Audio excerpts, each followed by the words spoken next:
Welcome to the chapter 247 review and breakdown, where I go over the chapters of Jujutsu Kaisen weekly and do a pseudo analysis on the events that have taken place within said chapter. This chapter specifically was just insane, and there's a couple things about Yuji that I want to bring up that I haven't seen people discuss yet. So with all that being said, if you enjoy content such as this, feel free to leave a like and subscribe, as I know to keep doing things such as this. And with that, let's get into the video. Coming back to part 2 of Higuruma Kaisen, we're briefly reminded that Sukuna's found fascination within Higuruma due to his ability to efficiently swap between his amplification and curse technique. And he does it so efficiently that he can swap fast enough to not completely dispel his curse technique. And this is when we get a couple of interesting reveals.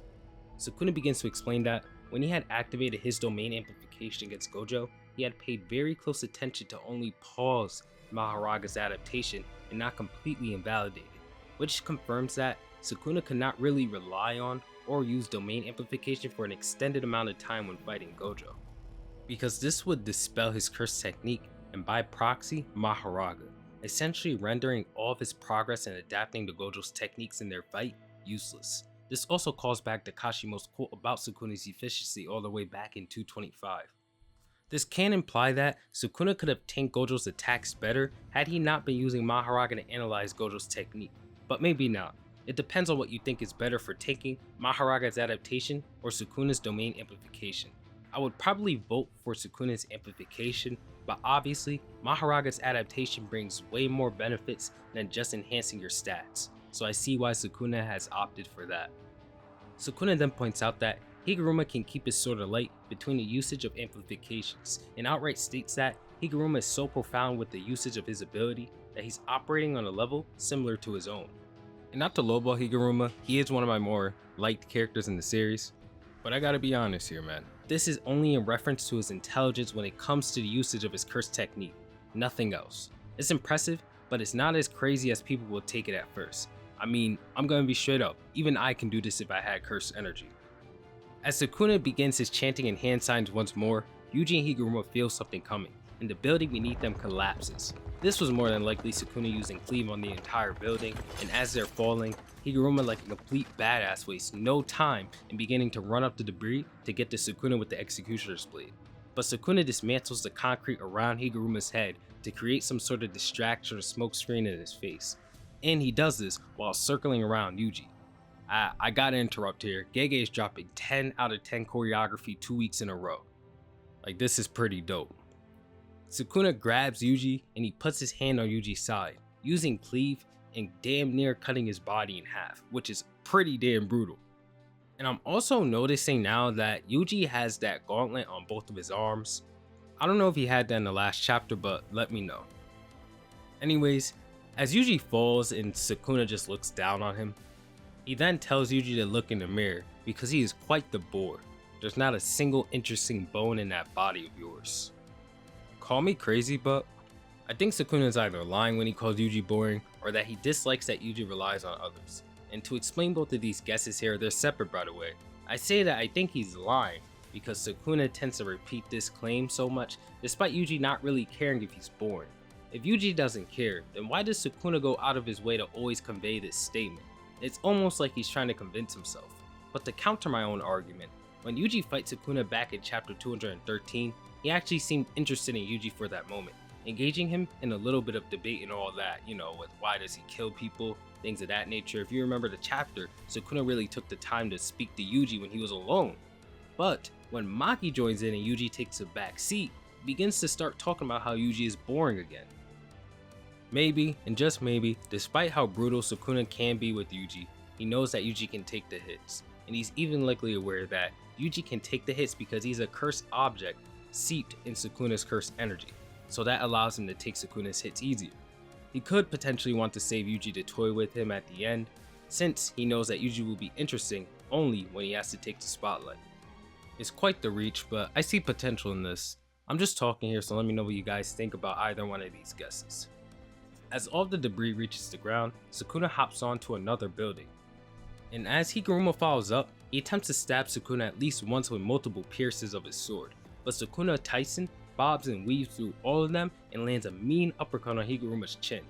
How Higuruma ate this hit, who the hell knows, Maybe he just has very high curse energy output, but we really have no idea what his output is. So hopefully we get a data book in the future that clarifies the output of not only Higuruma, but the rest of the cast. Higuruma responds to that uppercut by stabbing downward, but Sukuna spins around Higuruma's back, and then Higuruma, being fast enough to react, swings the sword around himself. But even then, Sukuna just does a front flip and grabs onto a street pole, landing upside down and begins to cast Recoil, Twin Meteors, Dismantle.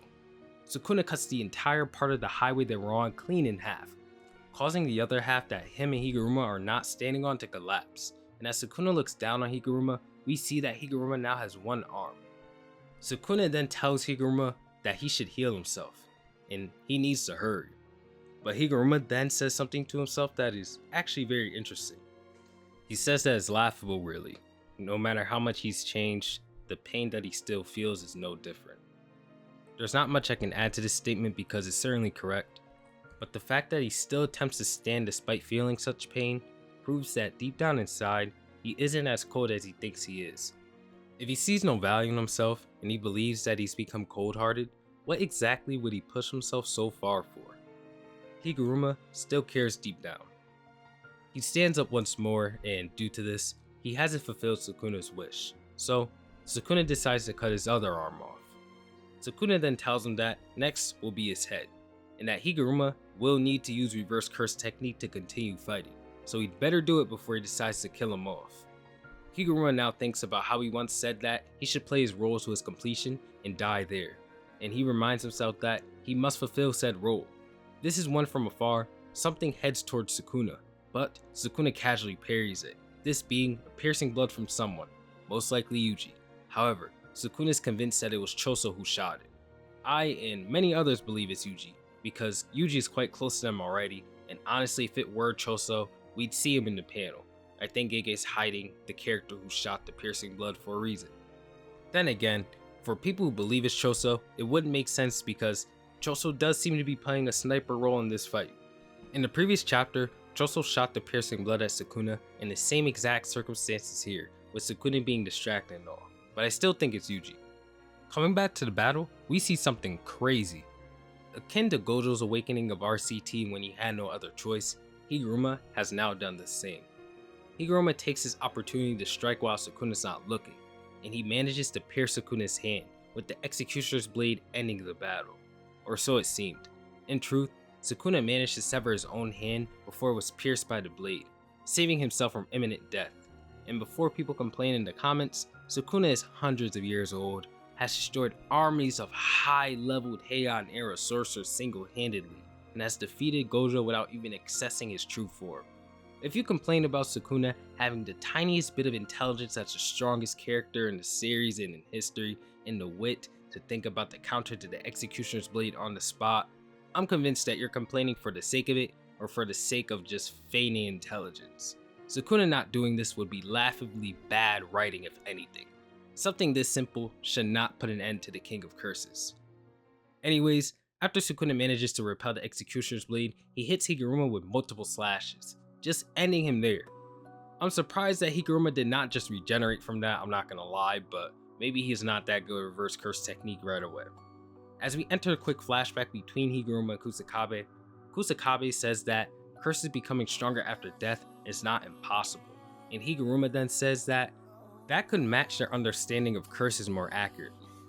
And since Higuruma brings up his role once more after this scene, I don't think that he believed his role was actually executing Sukuna with his blade, but I'll get into that in a little bit. Higuruma throws the blade to Yuji before he passes away. Yuji is able to catch it, and as he does, he glances at Higuruma one last time, and Nanami's curse enters his brain once more, coming into play, stating that he's got it from here. Yuji then locks in, and Higuruma says that he's done what he can, and Yuji then goes in for the kill while holding the blade and reminding us that he's a Jujutsu sorcerer. So coming back to what I said about Higuruma's role, I think he believed that his role was actually to leave something to Yuji to finish the job rather than being the one to defeat Sukuna. Higuruma is well aware of how much Sukuna has tortured Yuji throughout the series, and the running theme of a lot of our heroes who have passed away is that their stories usually lead up to them leaving something to Yuji in order for him to grow as a sorcerer and carry on their wills. There may be exceptions, but this is what I've noticed so far. Yuji really couldn't have gotten anywhere without the help of everybody around him, and what the characters in the series have done may vary in importance, but they're all necessary parts of Yuji's growth. I bring up this message a lot because a lot of people complain about Yuji not having the spotlight in the series all that much, and honestly, it makes him a much better character in my opinion. It makes everybody important and essential instead of Yuji just being the ace who saves the day all the time. And not only that, it reinforces the message of everybody on the team doing their part and playing their role to make the world a better place, instead of just everybody trying to be the star player. And we see the effectiveness of such sacrifice and selflessness. Speaking of Higuruma himself, if Higuruma was really dead here, which I believe he is, I think this was a great exit for his character. He went out as one of the strongest in all aspects of the word. Great writing, fun abilities, and never failing to keep the readers engaged by surprising them with a new power-up or character development. I do wish we got to see him fight against someone who wasn't Sukuna or Yuji, but we can't see every character do everything we want them to do in the series, so whatever, right? I'll take what I can get. Rest in peace. Now, about Yuji. I knew he was going to catch up to them relatively quickly, but where he surprised me was how he came back into the fight after Sukuna put a hole in him. In the final page of the chapter, you can't really see what's going on with his stomach, or maybe I'm just not looking hard enough, but it seems as if it hasn't regenerated, yet he's still somehow on the battlefield. Yuji's tolerance for pain is ridiculous, but I would like him to learn reverse curse technique at some point so he can regenerate.